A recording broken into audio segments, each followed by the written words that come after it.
We go straight into the next session. And we just touched upon this in this session. We touched the direct bookings as a topic. We will stick with that. And we will have two excellent speakers coming on stage, giving you a perfect keynote about maximizing direct bookings, the power of Omnichannel.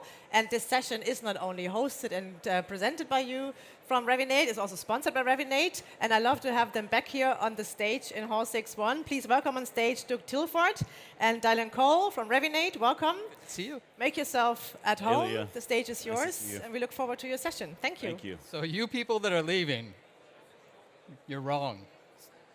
Stay in here. We're good. Are we ready to go? Thank you. Good afternoon, everyone. I'm Doug. Before we get to the introductions, I want to start off with this. I'm here to give you a few things. I'm not here to talk about our company, which would be nice, but I'm here to do three things. First off, I want to share some trends that are impacting all of us. And if we had more time, it'd be wonderful to talk about these trends and agree upon these trends, and then, most importantly, figure out what we're going to do about these trends. So that's the first thing. We're going to talk about trends. The second thing that I'm going to do is share some data. Actually, Dylan's going to share some data that we've collected as a company and allow the rest of you in the audience to see how you measure up to that data. And the third and most important thing that I'd like to talk about is how to maximize your direct bookings. You just heard Klaus mention that's what we have to do.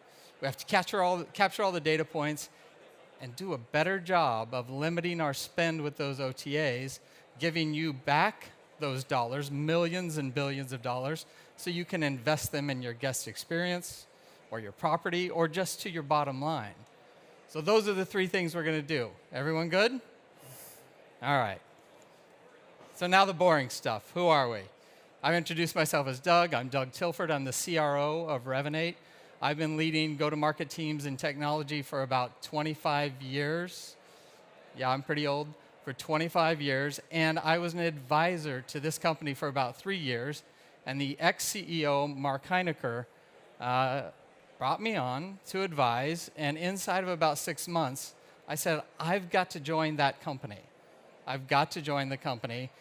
And I shuttered my consulting practice, and I joined 10 months ago. And I joined for one reason. It's called impact, or outcome, or benefit, or value.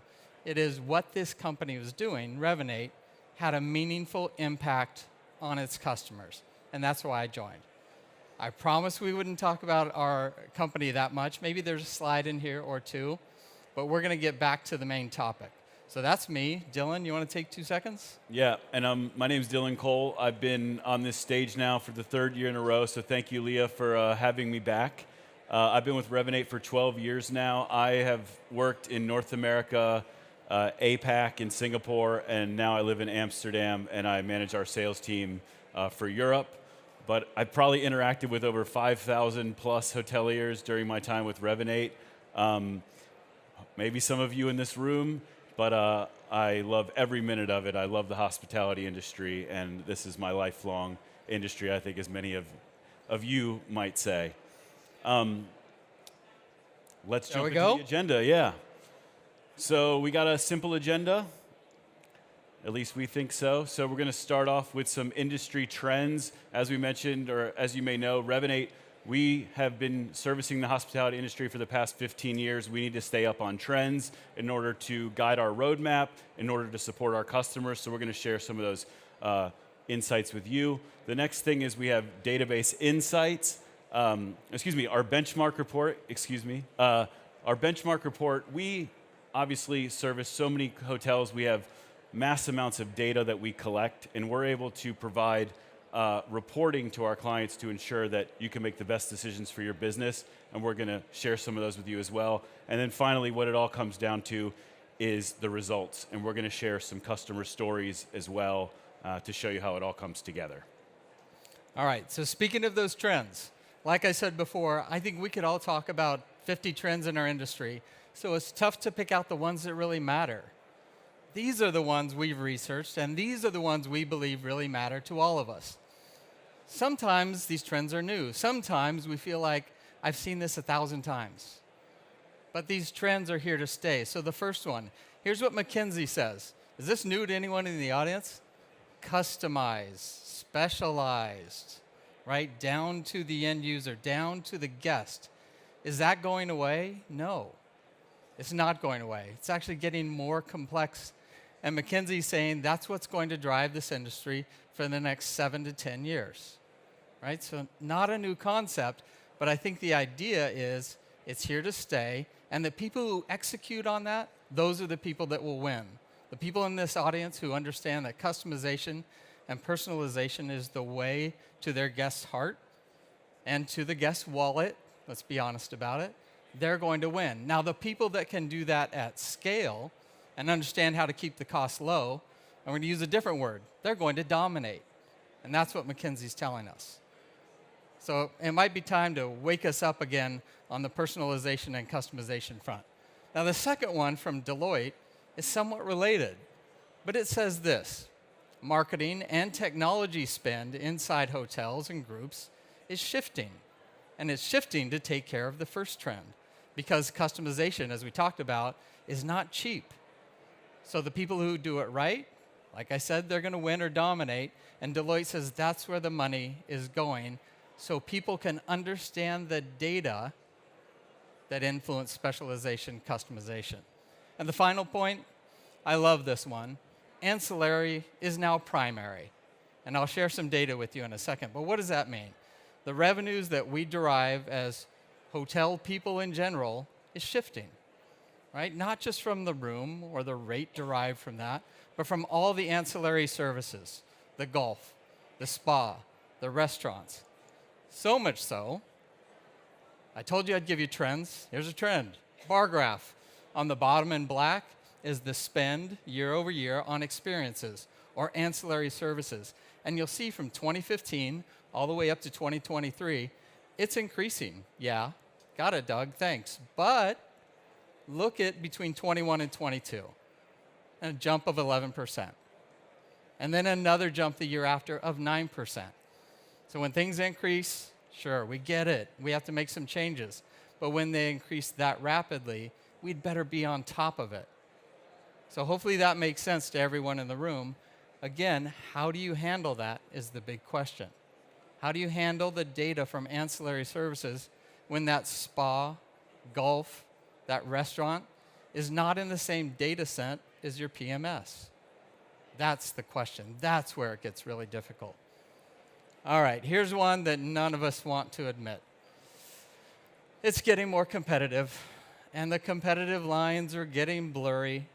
The guests out there who do a search for hotels in Berlin, they're offered this list. You see brands, you see home share, you see glamping. It's all a blur to them. It's horrible to admit, but that's actually what's happening. So again, how do you rise above? Are there any marketers in the audience right now? No? Okay, we got one. Thank you. It was really nice of you. We've got one. How scary is that? And how much money do you have to spend to rise above, to stand out from all of that? So we know what competition looked like 5, 10, 20 years ago. It's not this, but that's where we are right now. All right. I went through some trends, shared some data with you, but the actual solution to all of this is, that word I just used, is the data itself. If you know your customers better, you can capitalize on those trends. Not a big secret, but it's really difficult to do. So think about your guests. Your guests are moving. They're all over the place. They're shopping, they're dining, they're playing golf. They're relaxing by the pool. They're texting. Everything they do, they're dropping little hints to all of us, especially the marketer in the audience, about what their preferences are, what they like, what they don't like, where they will spend, how long they will stay. And those little nuances of data, if we could collect those, we can solve and take advantage of those key trends I shared before. Does that make sense? Yeah?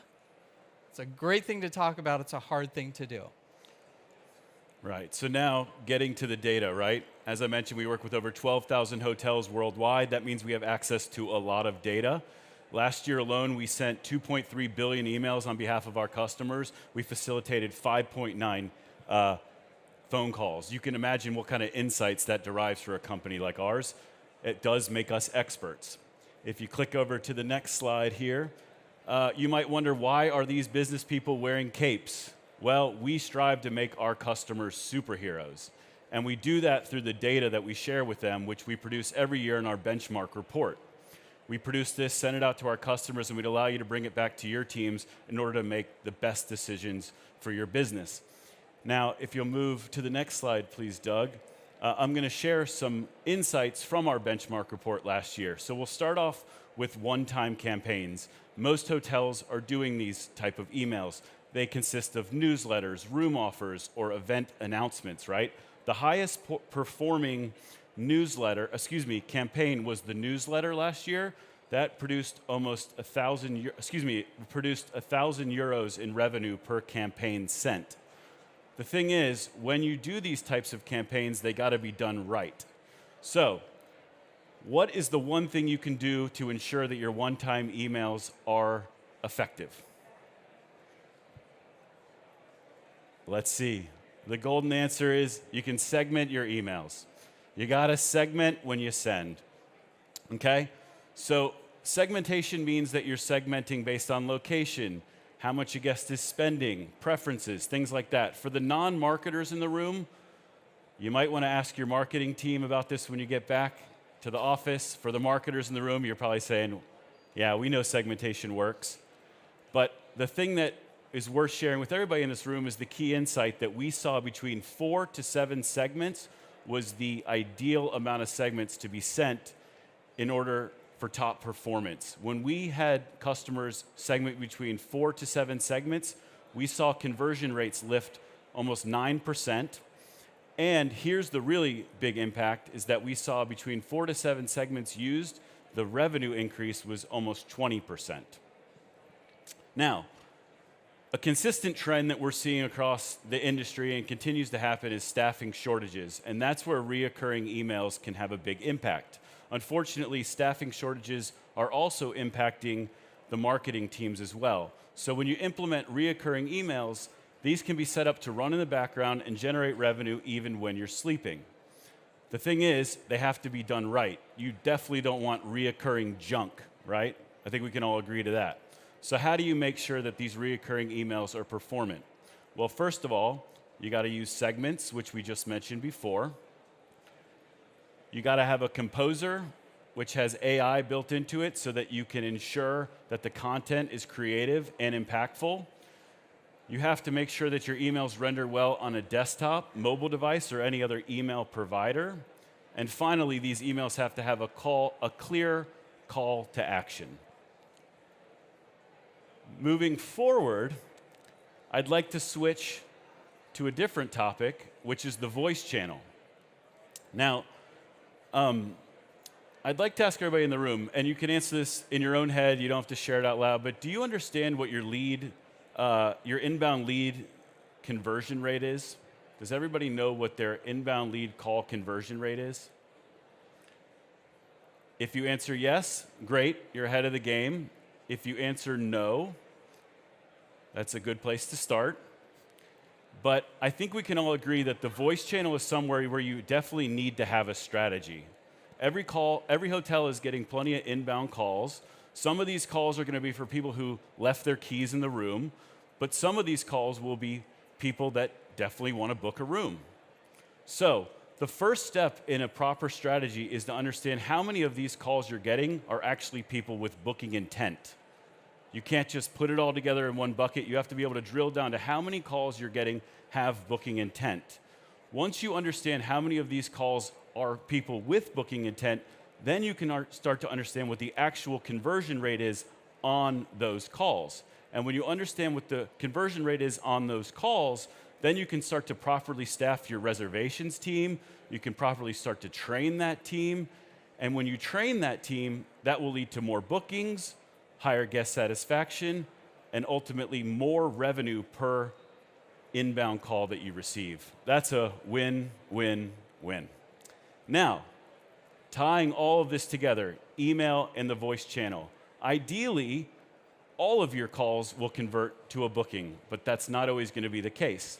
So what you need to do, and what a properly trained reservations team will do, is they'll be able to take the email addresses of guests who have called and didn't book and log those, and those will be sent over to the marketing team, which can then be sent to in the CRM, which will then allow the marketing team to send marketing campaigns to drive those customers to an eventual booking.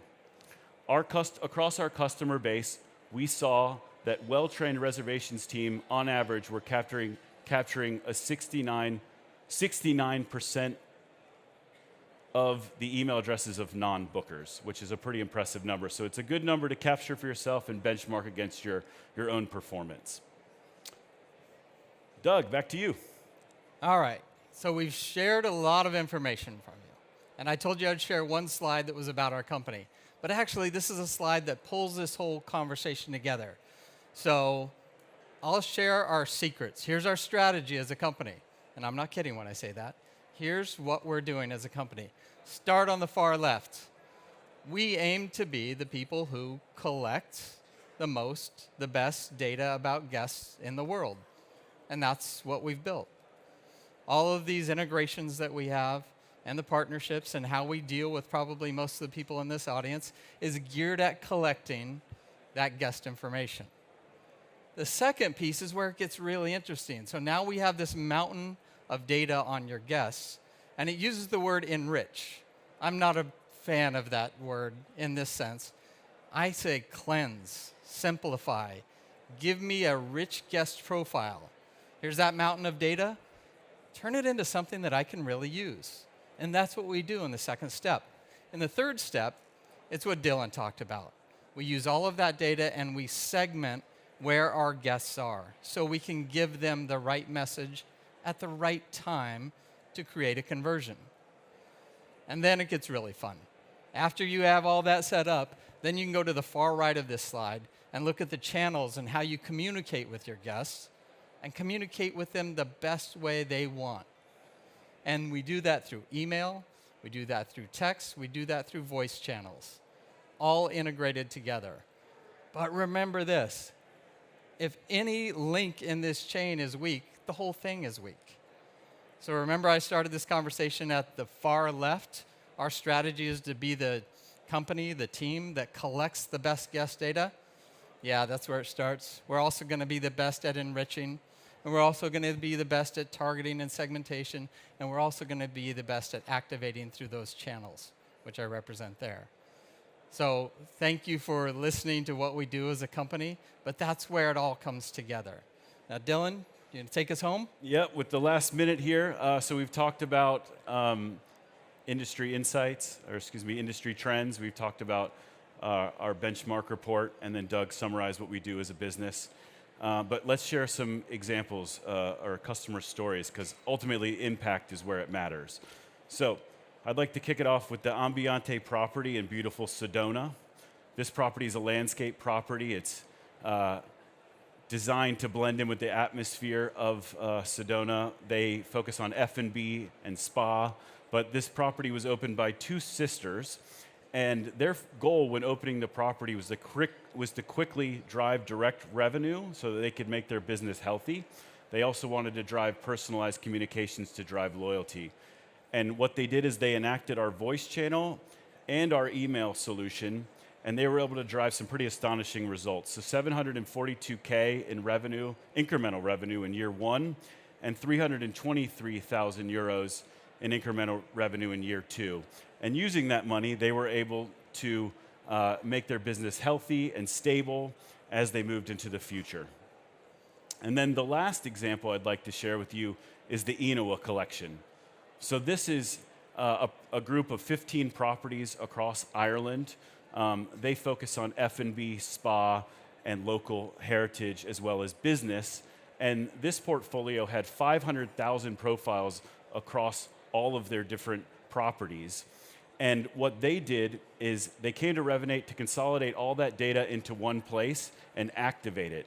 And a really personal touch to this story is that Emer, the director of digital marketing, shortly after instituting our product, went on maternity leave. But luckily, she'd already set up automated emails to run in the background. So even while she was busy taking care of her child, the system was running and making money for them. And what they've been able to do with that revenue is expand Emer's marketing team, as well as expand the reach of the portfolio by adding new properties. And so we're going over time, but we'll wrap it up. That's it. 2 sentences to wrap it up. We gave you a lot. Hopefully I delivered on what I promised. You got some trends, you got some data, and you learned a little bit about our company. But the bottom line, I think Klaus said it best when he was up here just 30 minutes ago, was that it's the data that matters. And if you can harness that data, you can take advantage of these trends. And so that would be my challenge to this audience, is think about your data, think about how you use it, specifically your guest data. And if you need some help, we'd love to help. Thanks for the time. Thank you. Thank you so much. Well, thank you. Thank you, Leah. Alan Cole and Duke Tilford. It was a pleasure. Thank you for the talk. Very inspiring. Everyone, make sure to meet the Revinate team at their booth. They're here all the days. So the perfect time to connect and dig deeper into these topics.